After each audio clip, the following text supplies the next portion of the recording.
I get my lighting setting. Yeah, I don't know. Do we need extra light? No, we don't. It's just this one or the two.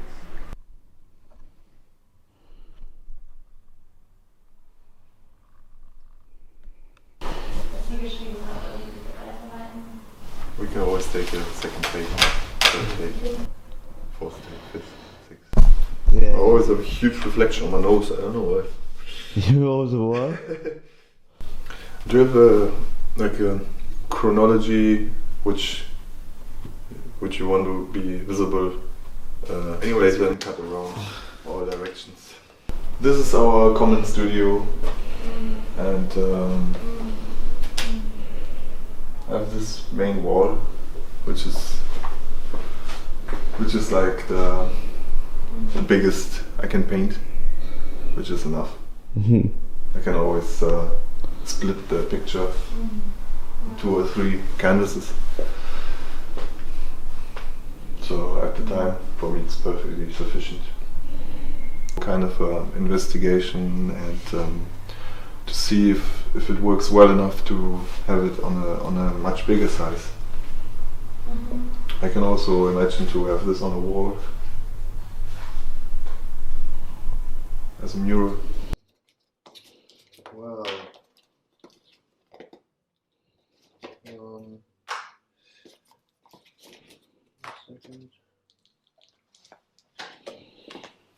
I think I painted the first poppy field in 2011,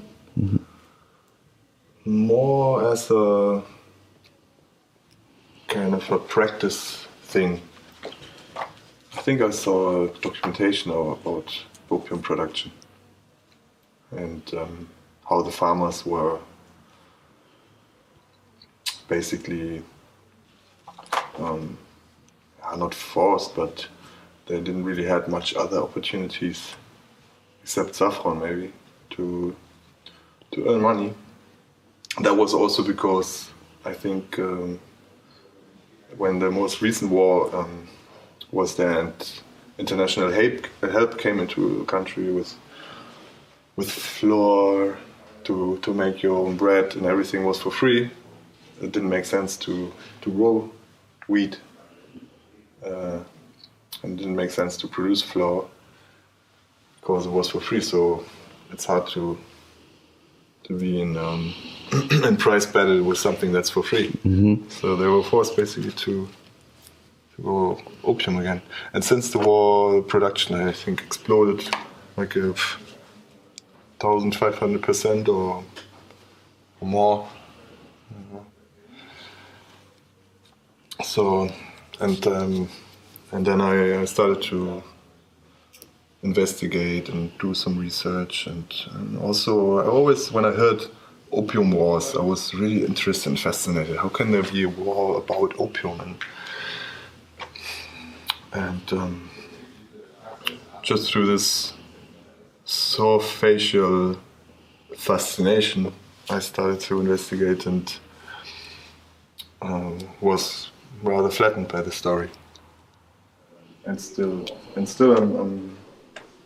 I'm painting the poppy field. This is number 15, and this is a medium size. Oil pastels is kind of the last phase. It's for last details and like fine tweaking, fine tuning. And still the sky needs to be done, and for the sky I'm using spray because it's a foggy sky, of course. I think I always keep myself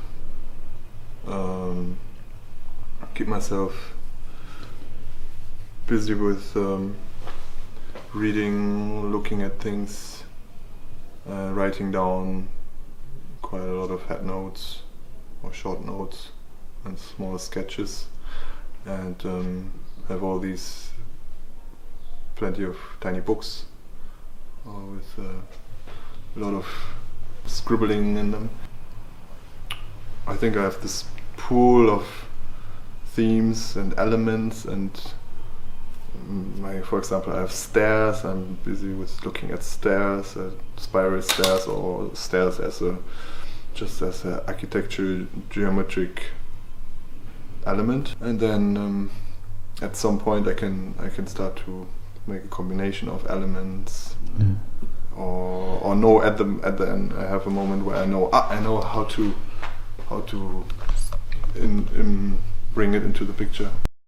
I think my visual perception works that I see things, and then I can quite well remember how a building looked like or structure was, and then I can make a sketch out of the memory. Still, of course, it's better to have if you have something concrete to do sketches, of course. I have, for example, this huge selection of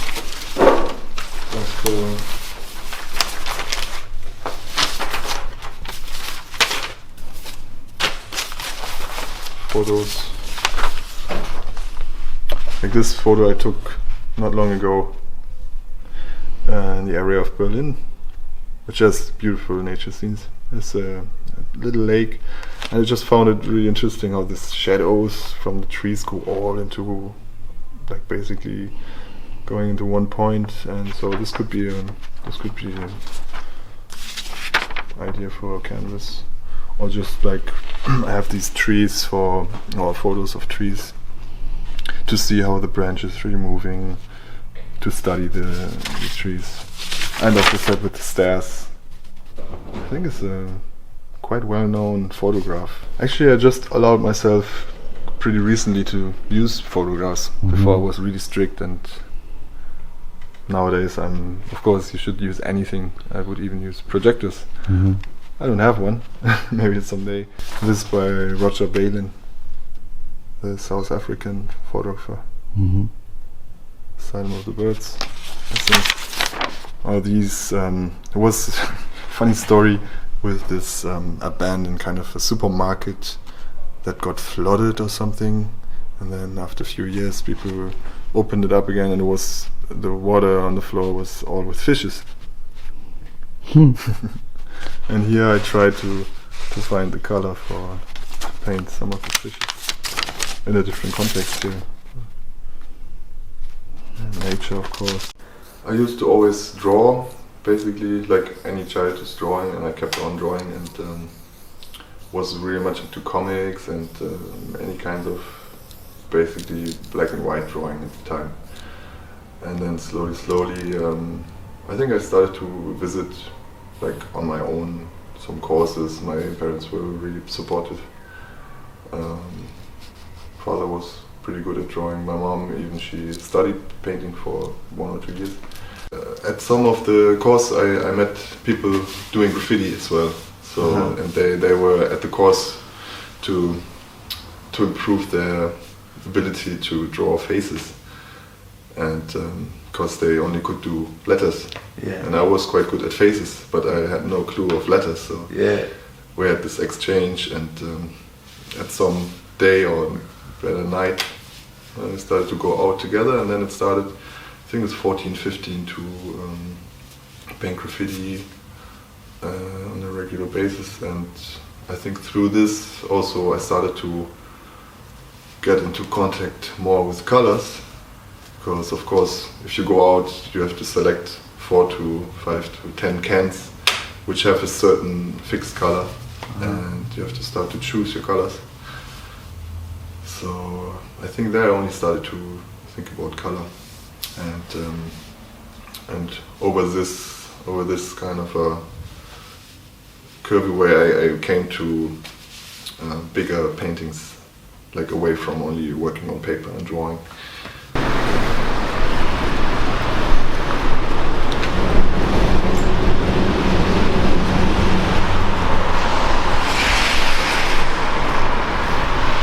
I think someone took down all the posters to make this piece visible again, right? Yeah, advertising. So obviously getting into advertising then. Do you think advertising's trying to kill off the mural painting? I think they just don't really take a look at it, no? Yeah. Don't bother. It's the general public, it's the general people in Berlin, do they hate the graffiti? Is there a big change or do they like it? I think you have both, and both really extreme. Yeah. If you do a painting at night, somebody could pass by and say, yeah, great, go on. Yeah. Or someone just passed by and directly called police. Of course, you have both sides.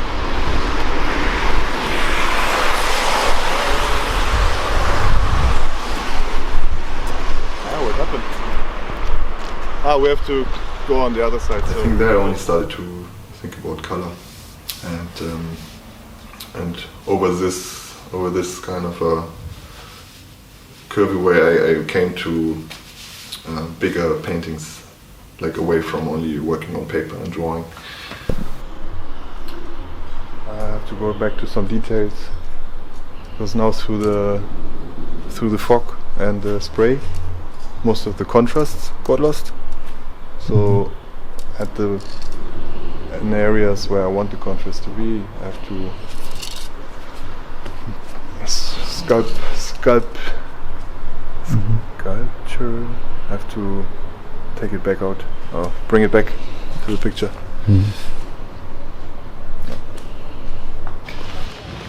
Copenhagen, like all Denmark, and then through Germany, and through Berlin now, and up until Leipzig, longest bike route in Europe, and they just finished it. That's brilliant. Yeah, the guy is just coming from Copenhagen this morning. Nice bike.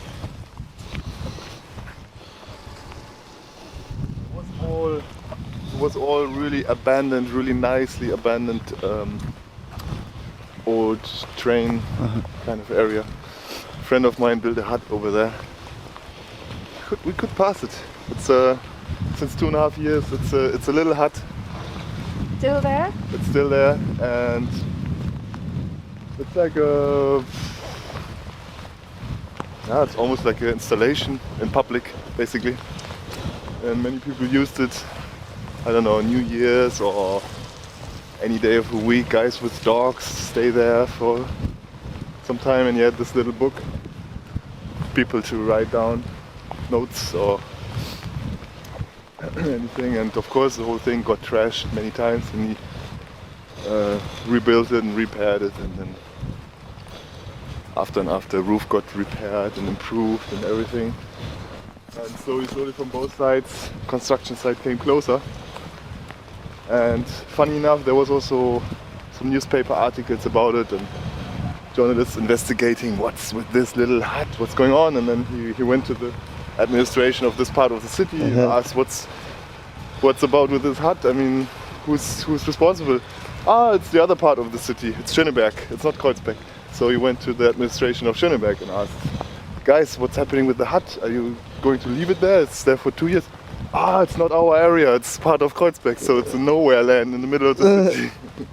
Basically, somewhere at the border, because it's a street and there's bridges going over it, and one side of the street is Schöneberg and one side is Kreuzberg. So it gets to stay. It's still there. Without since, planning permission. No planning permission. You did your own version of Guernica?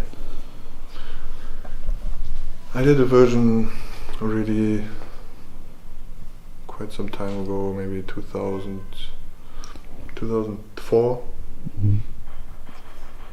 And for me was basically more like a homage, like a kind of a short note, just a remembrance, kind of in respect to the original. What do you think is about that painting?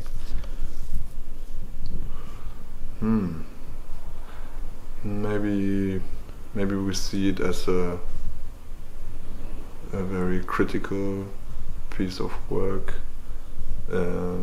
relating to the theme of war.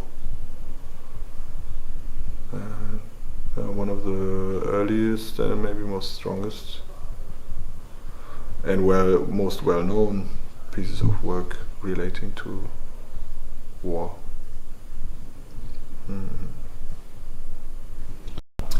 If a war could inspire art, I think the problems which are produced by war maybe, and any disastrous effects, or the problems themselves, they can be topic in art. Like I love this quote by Andrei Tarkovsky, the Russian filmmaker. Says, "If the world would be perfect, there would be no need for art." This is the job for art to deal with problems like this. Yeah. Now we come to basic themes, maybe, which I approach on my art, which is the most basic way to say maybe is like the human and nature. And I'm not painting human or figures that much these days. Slowly I come back to start to paint people again. Mostly architecture is representing human, and I think the way I show the architecture is somehow showing my perspective on the state of the human soul or the human situation. They just built that fence. A few months ago I took a big plastic folly out of these ruins to paint the folly in the times when I was experimenting more with plastic, which I want to come back to. But I just got it out of here.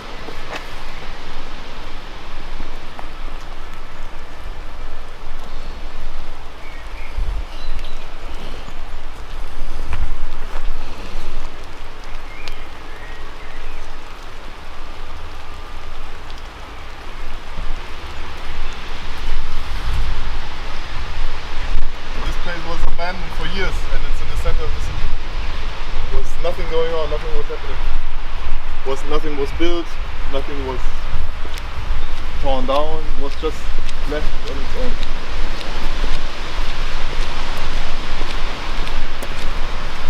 A nice place to work.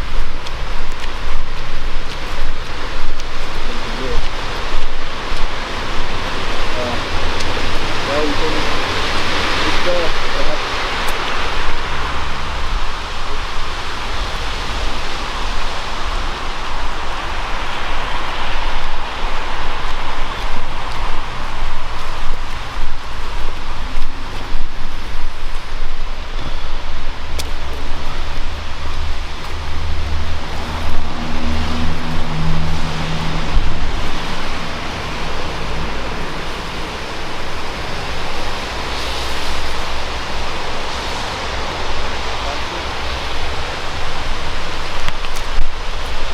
Just behind the bush.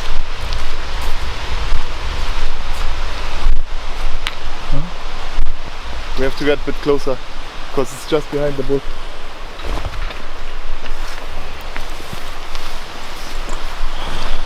So, not allowed to enter here.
destroyed it. Gone. It's gone. Where exactly was it? Just at the end of this, on that bridge. There was a forest even behind that. Oh, there you are. Now it's all, they're building these houses. It was quite a big, like a little forest, kind of a small forest, but quite a big area. Now there's just one tree left.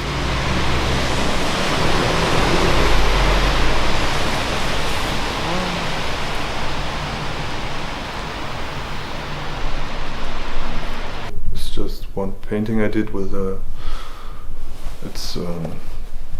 it's pretty obvious. You have a wall and a crowd of people, and one guy is on top of the wall, basically climbing over, and you have someone underneath where you're not sure, is he helping to push up to make it over the wall, or is he actually maybe trying to grasp the foot to take him back to this side of the wall. I mean, the tone is changing, like slightly. I'm mixing it each time again. Anyways, it's always a mid earthy grey, brownish grey, to be able to whether go into lighter parts or go into darker parts. So I don't have to start in the white canvas, for example, in pure light, and then everything I do is already going, just painting the shadow. And for me it's more abstract to think, to leave spaces absolutely free where it has to be more light. So I came to this to feel really comfortable in the midfield and be able to go in both directions. Depends what's needed.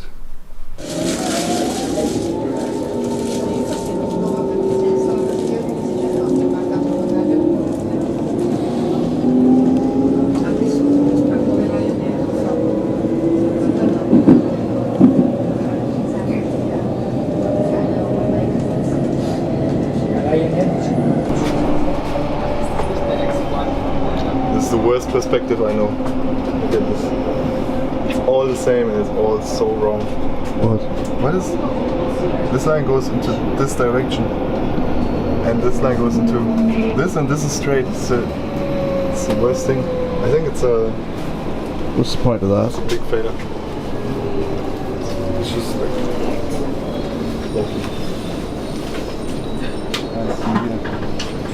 For example, see these guys up there? Up there? They go down with some ropes or some climbing tools from, I don't know how high is this, 40-50 meters, 7th, 8th floor. Mental. Do they take ropes there? Just Yeah, like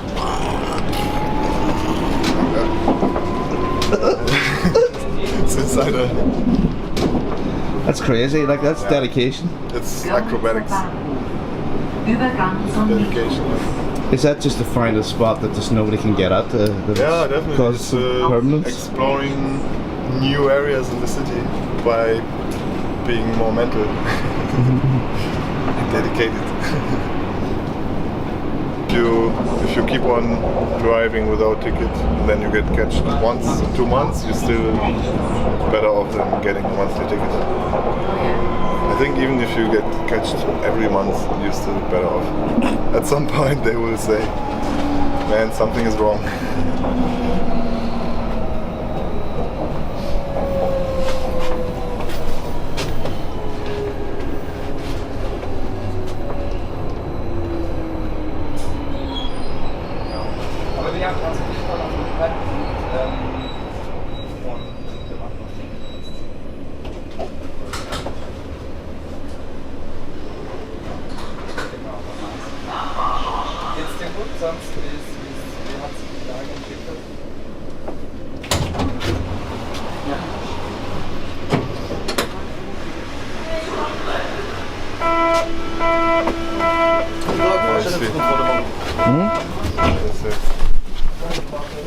Just what I said. The That is so freaking. just at the last moment. Yeah, that's the first time. I wouldn't do it anyway, but yeah. That's weird. That's the moment you got. You get.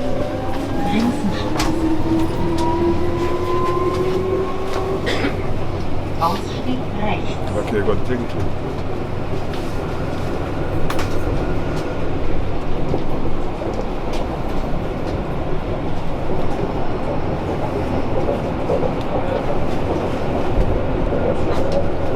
They can give you great pain.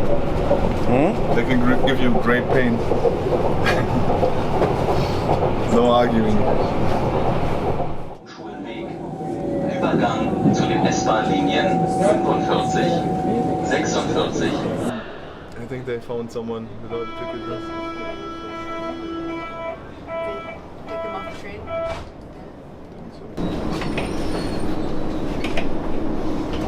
So now, good, Savannah? So, is this the usual kind of technique to use spray on oils, all these? Yeah, for me, it's the usual technique to use. And at the moment, I think still things change for me. Also on a technical basis. Still learning a lot to learn. Each time I'm at the guy who was selling the paints and all, each time I have at least one question. I'm more, okay, one question, the next I keep for the next time, not to get him away from his work too much, because there's so much to ask, so much to know about stuff, material. Now recently I met a photographer. He did a huge and incredible footage of the from 1990, so just after the war came down, and he took a lot of photos from the wall, basically parts of it as a skeleton, like only the columns still standing, like broken tooth, and the wall is lying next to it, or pieces of the wall carried somewhere else, or parts of the wall which are with holes. People made these holes to walk through, and all painted, and even the structure and the inner life of the wall. And I collected all these photos, and basically I still have to ask them if I can use it. I mean, still I'm using them as references.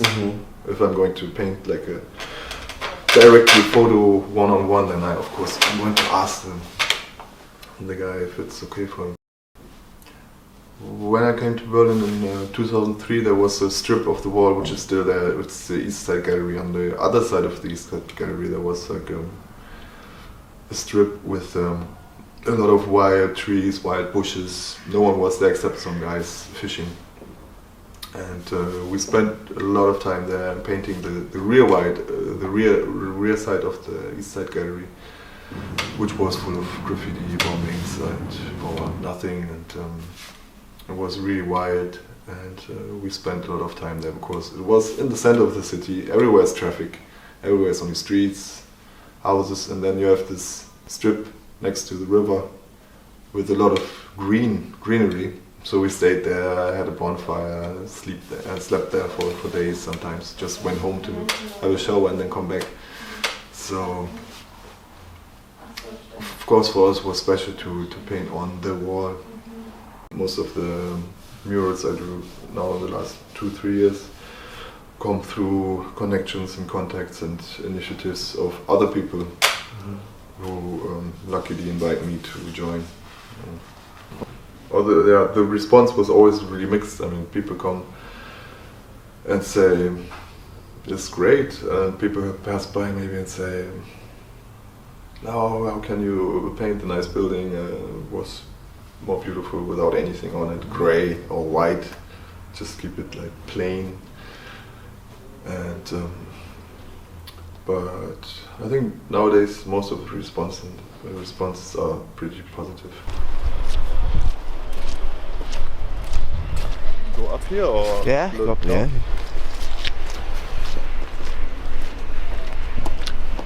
So the idea was to bring different artists and give each artist a spot.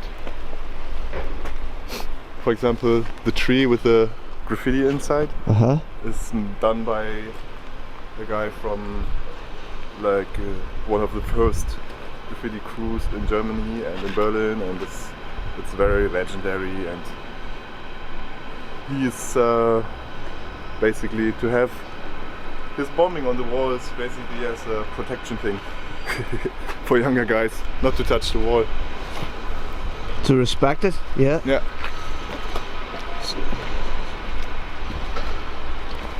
I think this was added later on. But I know who did it. MS, he also is on the wall, so yeah, he's part of it. While we painted the wall, there was when it was opened, we were still painting. The longest bicycle route through Europe from Copenhagen to Leipzig was opened, and there was the mayor of the part of the city and some people, and we had a little exhibition organized upstairs in a room here, and there was a couple coming to me to the wall asking, your pictures, how much are they? And then I told them, okay, this picture is this much. Now all of them together, and in the end they bought 3 pictures. Or 1 week later they visit me in the studio and took all of the pictures that I showed here. So that was a nice side effect in painting the wall. Could happen. No? Yeah. Yeah, that's good.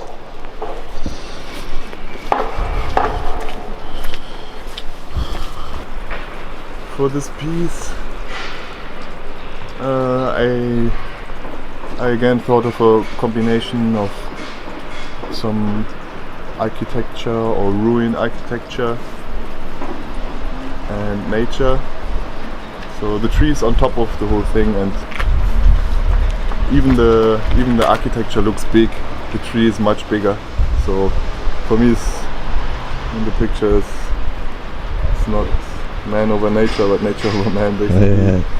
And when I was painting the wall, I constantly thought about if I'm going to do a little bombing at the side of the architecture to again have like also as a place of quietness, and then to have the place of quietness disturbed by a graffiti.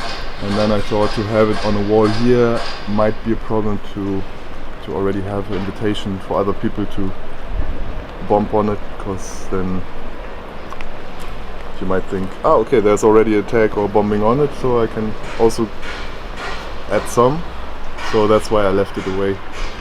Otherwise I would have bombed my own ruin or bombed my own architecture there. So you left it for somebody else to bomb? No, I left it because not to have an invitation for anyone else to bomb on it. So if you don't put a bomb on it, then nobody will touch it.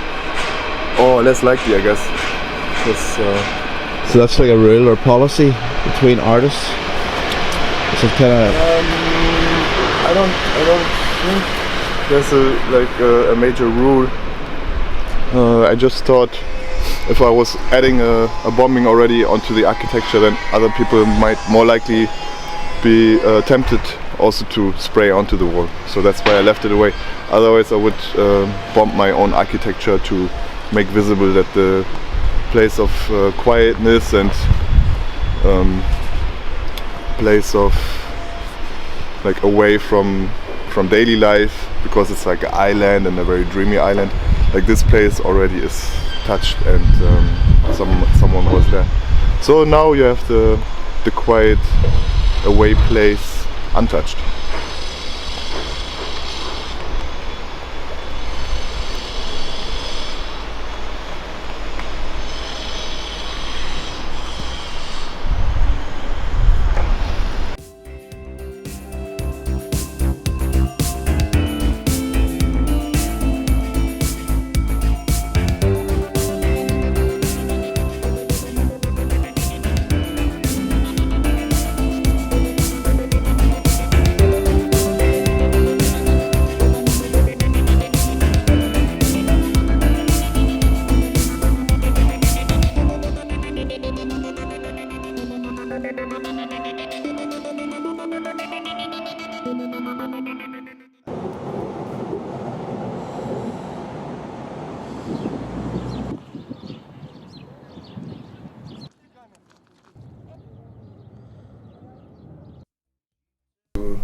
find out other aspects of graffiti, which for me is as well a response to advertisement, basically.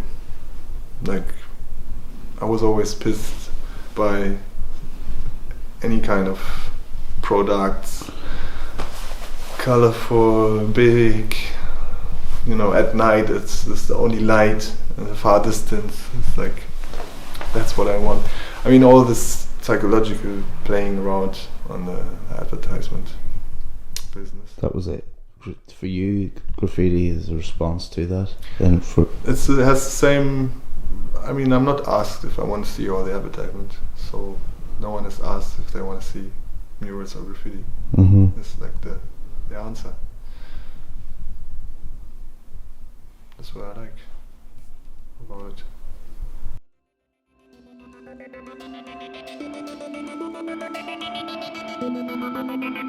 I met you at